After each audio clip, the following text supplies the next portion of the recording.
Assalamualaikum, selamat pagi anak ibu semua. Kebetulan pada hari ini kita sudah mulai belajar sampai di PB4.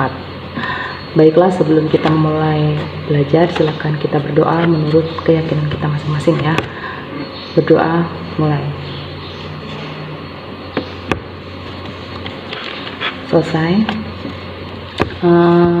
Di pertemuan sebelumnya kita pernah belajar bahwa globalisasi itu sangat memberikan dampak untuk kita, baik yang positif ataupun yang negatif. Nah, di pembelajaran 4 ini kita juga masih belajar tentang globalisasi ya. Jadi di era globalisasi ini kita betul-betul dibuat menjadi lebih mudah dalam hal pertukaran produk ya. Jadi produk produksi dari luar negeri, dari dalam negeri, dari luar daerah, dari manapun itu sangat mudah untuk masuk ya. Kemudian mengakibatkan produksi yang dari luar negeri itu betul-betul ya mudah datang untuk ke Indonesia.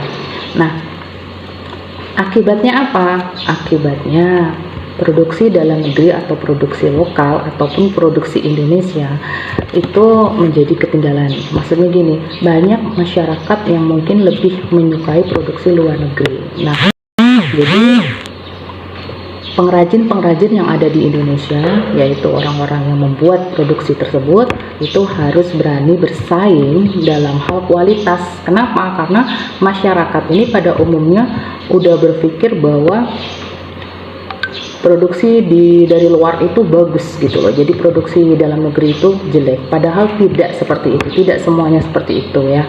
Jadi hilangkan pemikiran yang seperti itu. Nah, kemajuan teknologi itu salah satunya bisa memotong berbagai biaya pengiriman ya. Kalau dulu pemerintah itu barang-barang impor ya, jadi orang luar negeri itu kan mau masukkan ke sini kan dia mengimpor ya, itu kita memberikan pajak. Nah, pajaknya itu tinggi. Jadi kalau pajaknya tinggi, otomatis harganya juga semakin mahal. Nah, kalau harganya mahal, tentunya masyarakat Indonesia tidak bisa membeli. Ibarat kata kan, tidak semua masyarakat Indonesia ini kaya. Ada yang levelnya biasa-biasa aja, ada yang bisa dibilang kurang mampu ya. Nah, karena adanya pajak, maka tidak semua kalangan masyarakat Indonesia ini bisa membeli. Tetapi karena sekarang sudah di era globalisasi ini, pajaknya diturunkan atau bahkan ada yang sudah dipangkas. Mau habis ya, tinggal sedikit kali, sehingga masyarakat Indonesia walaupun dia mungkin yang penghasilannya tidak sampai 5 juta atau dia hanya orang-orang biasa, itu sudah bisa membeli produksi luar negeri ya. Nah, kira-kira kalau kita selalu membeli produksi luar negeri ya, apa sih dampaknya untuk kita? Banyak sekali. Kalau untuk orang Indonesia, apalagi kita ya orang Indonesia yang buat, pengrajinnya kan kasihan. Kenapa? Ya bisa kehilangan pemasukan ya. Jadi harusnya dia bisa menjual, kalau bisa menjual ya, kemudian bisa membuat, dia mendapatkan penghasilan. Tapi kalian malah belinya yang produksi luar negeri, otomatis kan pemasukan dia berkurang. Kemudian apalagi dampaknya? Kreativitas mereka menurun. Jadi biasanya nih pengrajin ini kan bisa aja dari saudara-saudara kalian ya, entah mungkin bisa juga dari ayahmu, mungkin ayahmu ada yang pembuat sepatu, mungkin ada pembuat makanan, ya makanan tradisional, kan itu bisa diperjualbelikan. Nah, jika kita memutus tali ekonominya, berkata ya kita membelinya produksi luar negeri aja, ya udah kreativitas kita tuh terhenti. Maksudnya gini, orang tuh pada belinya produksi yang luar negeri aja, yang kita nggak ada beli, udahlah nggak boleh kita buat gitu loh. Jadi yang hal seperti itu tuh kalau kita membuat orang semakin menurun untuk berkreativitas ya. Begitu juga sebaliknya, kalau misalnya kita mencintai produksi dalam negeri, kita mencintai produksi Indonesia ya, tentunya Indonesia ini kesejahteraannya semakin meningkat. Kenapa? Ya karena kita kan membelinya kan dari orang-orang Indonesia, yang buat orang Indonesia. Berarti ekonominya, masyarakatnya dan juga negara juga akan meningkat ya. Terus apalagi manfaatnya, dampaknya yang lain, yaitu lapangan kerja semakin bertambah ya. Jadi kalau awalnya misalnya saya punya saya sebagai pengrajin sepatu misal, kemudian waktu itu saya hanya dengan suami saya dan anak saya misalnya ya, itu membuat sepatu. Nah ketika orang-orang ramai membeli, berarti kan saya harus membuat sepatu dalam jumlah yang banyak. Nah nggak mungkin dong cuma saya, suami atau anak yang mengerjakan, saya pasti butuh pegawai ya kan. Nah dengan begitu kan saya membuka lapangan kerja untuk yang lainnya. Kemudian tentunya saya juga akan berkreativitas atau berpikir lagi, kira-kira produk apa ya yang bisa semakin orang menyukai. Nggak mungkin lah saya buat sepatu yang modelnya ini aja, pasti saya inginnya buat sepatu yang modelnya lain daripada yang lain, sehingga bisa memikat masyarakat Indonesia untuk selalu membeli produk saya gitu. Jadi ya memang kita harus mencintai produksi lokal atau produksi Indonesia agar Indonesia ini ekonominya semakin membaik ya. Nah, apakah kalian tahu bahwa produksi Indonesia ini juga terkenal loh di luar negeri? Produksi Indonesia ini kan nggak cuman sepatu aja atau tas aja, enggak, banyak makanan ada, minuman ada gitu kan. Nah produksi kita terkenal loh di luar negeri, harusnya kita bangga. Kalian tahu apa saja? Yang pertama ya, yang mungkin sering kalian makan, Indomie ya. Indomie itu sangat ngetren di luar negeri. Orang luar negeri sangat suka dengan Indomie. Kemudian apalagi? Baju batik ya. Baju batik itu, orang luar negeri aja kemana-mana suka pakai baju batik loh. Jadi kita harus bangga. Kenapa kita harus beli baju-baju yang cuman kelek separuh atau baju-baju yang seperti itulah gitu kan. Kalau orang luar aja suka loh dengan batik ya, kita gunakan batik nih, seperti ibu-ibu pakai batik kan. Kemudian apalagi? Jamu, kalau nggak salah tolak angin ya. Tolak angin juga produksi dalam negeri. Kemudian permen kopi, Kopiko, itu juga dalam negeri. Kemudian kalau tas, kalau kalian pernah lihat, pernah dengar mungkin tas Buceri ya. Tas Buceri itu dari Bandung ya. Jadi ibarat kata itu awalnya dari lokal, kemudian sekarang udah sampai ke internasional ya. Jadi kalian sebagai anak-anak bangsa harusnya terus berkreasi. Siapa tahu nanti ketika kalian besar, kalian bisa membuat sebuah produk dan memasarkannya hingga ke internasional. Nah, kalau sampai ke internasional kan berarti ekonomi kalian semakin membaik.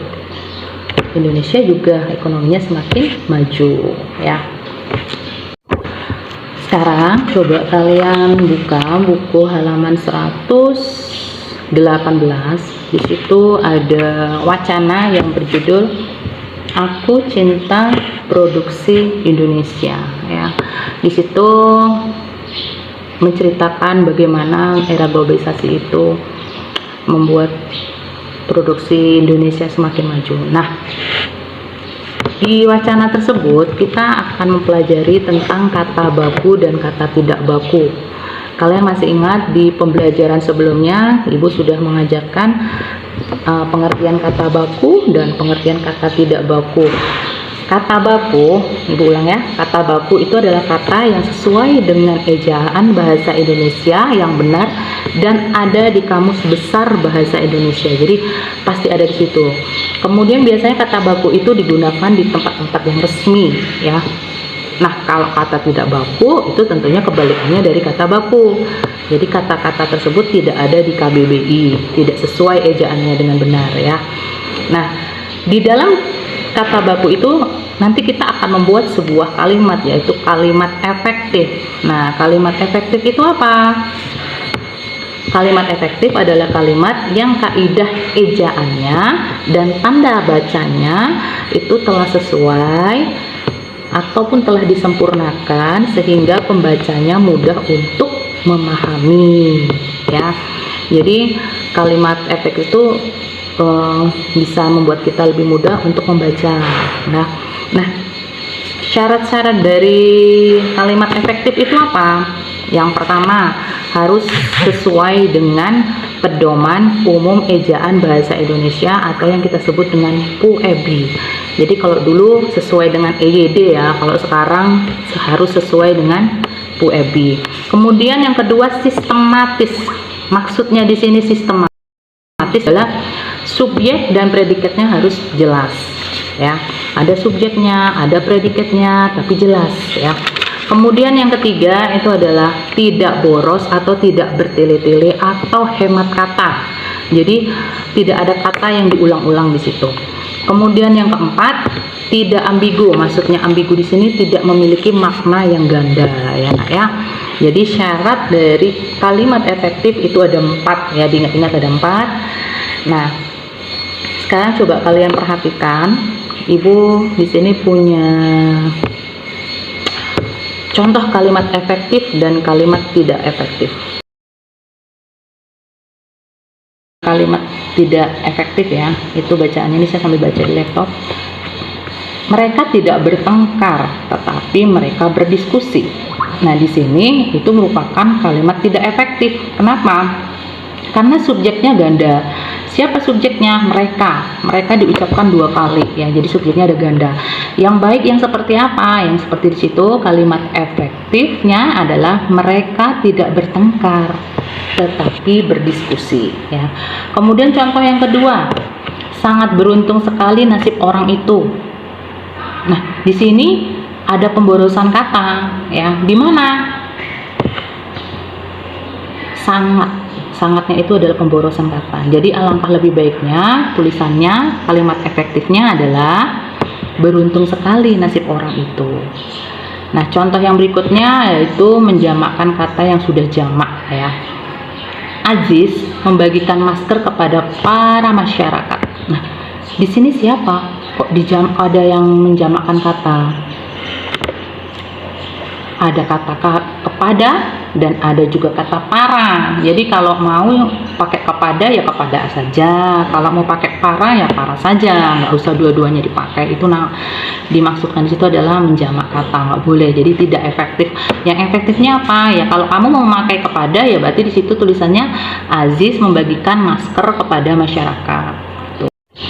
Nah, tugas kalian sekarang yaitu silakan kalian lihat wacana yang di halaman 119 tadi, kemudian kalian cari, nggak usah banyak-banyak, 3 aja, 3 kata baku ya, dan kata tidak baku. Jadi kalau kamu menemukan kata bakunya nih, contoh misalnya kata bakunya lo, itu tulisannya LHO misalnya, itu kan nggak baku. Nah, yang bakunya LO lo gitu loh. Kemudian kata lainnya, jadi kamu hanya mencari 3 aja, cukup 3 kata baku. Terus yang kalau kamu menemukannya kata baku, berarti kata tidak bakunya itu yang seperti apa? Atau kamu menemukan kata tidak baku, berarti kata bakunya itu yang seperti apa? Kemudian juga ada kamu mencari kalimat efektif ya, sesuai dengan tabel yang sudah saya kasih ini. Oke, jadi kalau kamu menemukan kalimat efektifnya yang ini, berarti kamu buat ini kalimat ini nggak efektif. Jadi kalimat efektifnya seperti apa? Itu dibuat.